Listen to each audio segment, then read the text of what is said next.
I've had people request my settings, so I'm going to show you now. So for the general tab, I think everything's default here, apart from diffuser pickup, which is so you can pick up diffuser and you can click X to pick up diffuser, so it's both. Drone after prep, I have it on manual, just so you don't come off your drone when the round or the prep phase ends, and it can be very good if you're being chased by an enemy. Match replay on, I mean, I think this is default. Crossplay on.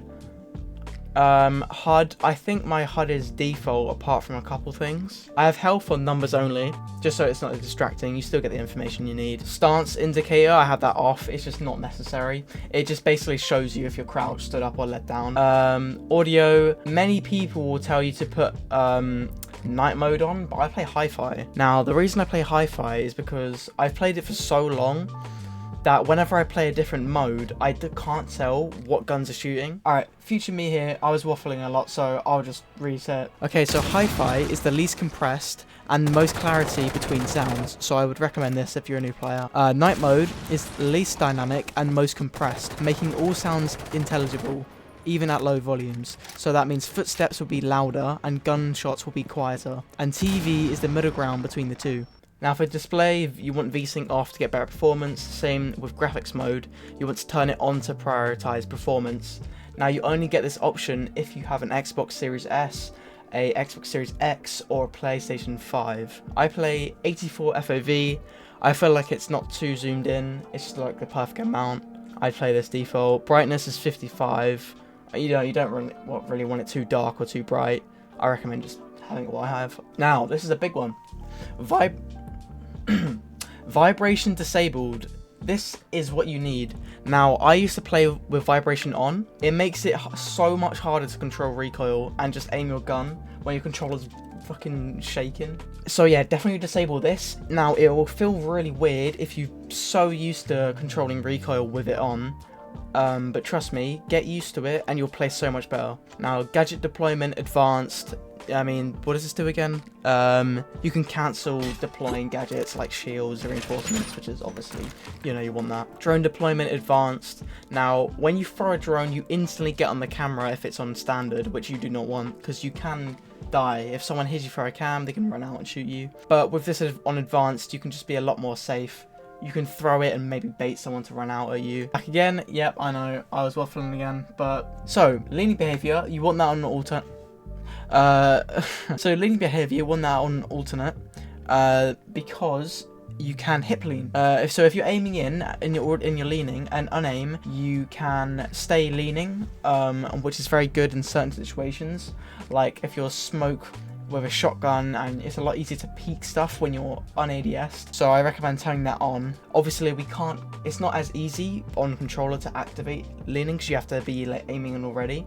But you can do it quickly. If you just quickly click your LT button, or your aim, sorry, or L1 I think, and then you click left stick or right stick down quickly, then you instantly go into a lean. Controller layout, I play default, but I will be going into my elite controller settings, so don't worry.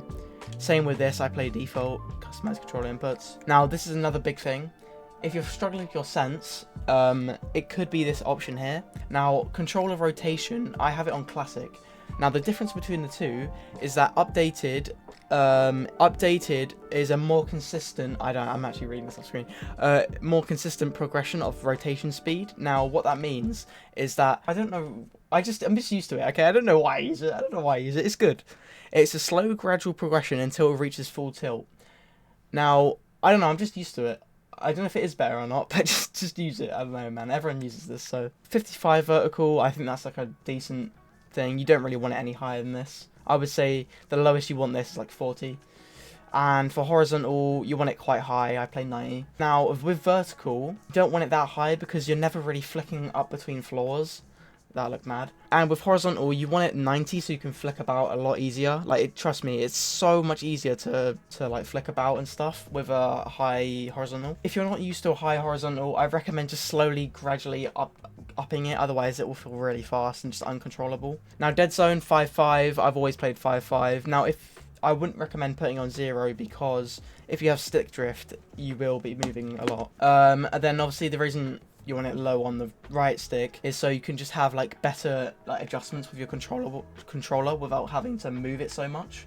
So I would only have to move my stick like like a little bit. You can't really see it on camera, but wait, let me go full screen. Boom. Yeah, so you won't only have to like move your controller like a tiny bit for it to like pick up on the setting. But if you had this on default or 10 or any higher, you have to push it in a lot more. Then trigger Deadzone, you want this in 0, just so you're reacting quicker when you're shooting your gun. Now, if you have an elite controller, you will be able to have like, I don't know what they're called, but like back stops or something. This little button here, you want it on the lowest setting, and that basically makes so you can just like I'm pushing this all the way in right now, and it reacts much quicker. If I turn this off, look how much I have to push that in. And it just makes it so you're going to be reacting quicker during a gunfight. I do have 2 paddles, but I'll explain them in a sec. Now ADS sense, you want this to slowly gradually go up, so I recommend going in advanced. I wouldn't recommend copying my sense, but you can. The more zoomed in you're going to be, it's going to be different. Your sense will feel different.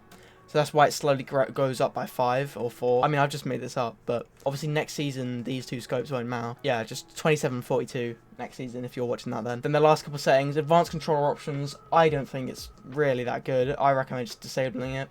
I think it's going to mess you up if anything. Now accessibility, I play on green. I think it's just the easiest because it doesn't like blend in with any backgrounds or anything on this game. If you want another different color than green, then I recommend turquoise or default, which is red. Now this is also important. You want screen shake to be off if an explosion happens, like a fuse cluster charge or a breaching charge or anything that's explosive. It used to shake your screen. I don't know what that hand motion is. But yeah, it used to shake your screen, and obviously that's just very disorientating, and it's hard to aim when your screen's shaking, so yeah, you have that off. I have my team color on red and the enemy color on blue. Now the reason I do this is because with claymores, the lights on the claymore, you know, the little like 3 dots that come out when you deploy claymore, the enemies ones will be blue, so it'd be so much easier to walk in, to see the claymore. And I think that's all the settings. Believe that's everything. I could also go over attachments and, you know, loadouts in another video because I don't really want to do that now. But if you want to see that, just comment and I'll do it. Now let's go into my settings on my Elite controller. You will always have this app installed, so just go on apps, then you can find Xbox accessories. It's the one with the little stick on it. Now your controller, oh great, I got an update. Okay, everything default apart from the paddles. Now let me go here. Okay, that's the wrong one. I only use the 2 bottom paddles, one or the 2 like, I think they're the bigger ones. No, these are the smaller ones. Yeah, these are the smaller paddles, but I use in the very bottom slots. Now this one, which is my left hand right now, this is my left hand. This is B, and this one is LB. Now the reason I have it on LB is because my LB is broken slightly, so it's just more consistent. For left stick, I have it on primary and instant, and I have it on the 5th notch and radial. Now the reason it's on instant is because it's just faster movement. It's not faster movement, but you will be faster to click the left stick down. So look, I'm barely clicking that and instantly to the left or right. So you'll just get a lot more precise movement with this on. Now for the right stick, I have it on delayed, with primary on the 4th notch and radial. The reason I have it on delayed is because I feel like you can just make a lot more, look how small that I can make that. It's just a lot more smaller adjustments. So if there's a guy close, look how small I can get that. I guarantee if you go on anything else, look, I'll do an example. I'll go on instant and see if I can do that. Yeah, I mean, it's not as much, but you can do that. Yeah, come in. I have dinner. Okay, so triggers on 0, just so it shoots really quick. Vibration, this doesn't matter because I have it off. Color on red. Now I have to go eat my dinner. I hope you enjoyed the video. Like and subscribe for more, and I'll see you in the next one.